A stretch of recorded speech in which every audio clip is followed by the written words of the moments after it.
mifaraka aminao indray zahay eto amin'ny Météo Madagasikara manolotra ny arava topilasy topovavy. Ho mafy ny fitsokan'ny rivotra saika manerana ny nositsika indrindrandrindra ny amin'ny tendrony avaratra sy ny manodidina ny Sofia ary Betsibokiny. Torak'izay ihany koa ny morontsiraka Analalava hatrany Besalampy ary ao Vatomandry no mianavaratra, izany hoe mahazo amin'ny tendrony avaratry Madagasikara iny, izay mila mailo mihitsy ny mpampiasa ranomasina fa hitopatopa mafy ny onja vokatry ny rivotra izay mafy. Arak'izany ny mandrafitra ny toetry ny andro eto Madagasikara dia ny alizaina any amin'ny faritra avaratra ary tsioka malefaka miovaova ny amin'ny faritra sisa.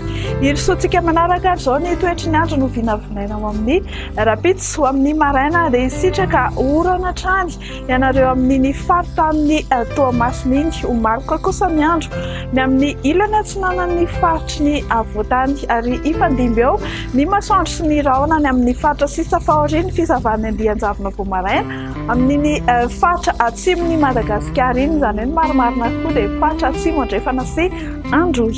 Ho amin'ny Rapitso tolakandro dia mbola hitoetra ny orana amin'ny faritanin'ny Toamasina Ray manontolo iny ary andrahoana ny andro ny ilany atsinanan'ny faritry ny avoatany ary ibalika be ny masoandro na ifandimby eo ny rahona sy ny masoandro ny amin'ny faritra sisa.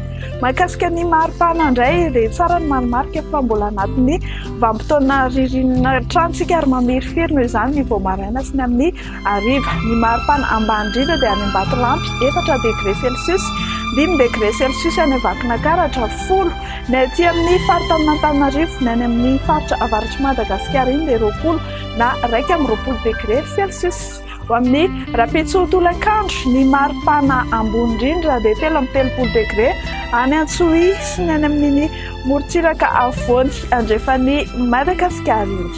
Ibalika be ary ny masoandro amin'ny Rapitso raha hivoaka ivelan'ny Madagasikara ianao ny Seychelles sy Milan. Anorana kosa ao Paris, anorana tandrifondrahona Arakotroko ao Bangkok, anorana tandrifondrahona malefaka ny faritry Maurice ary ifandimby eo ny Maroka sy ny mibalika faritry Comore sy La Réunion, andrahoana ny andro Johannesburg sy Nairobi.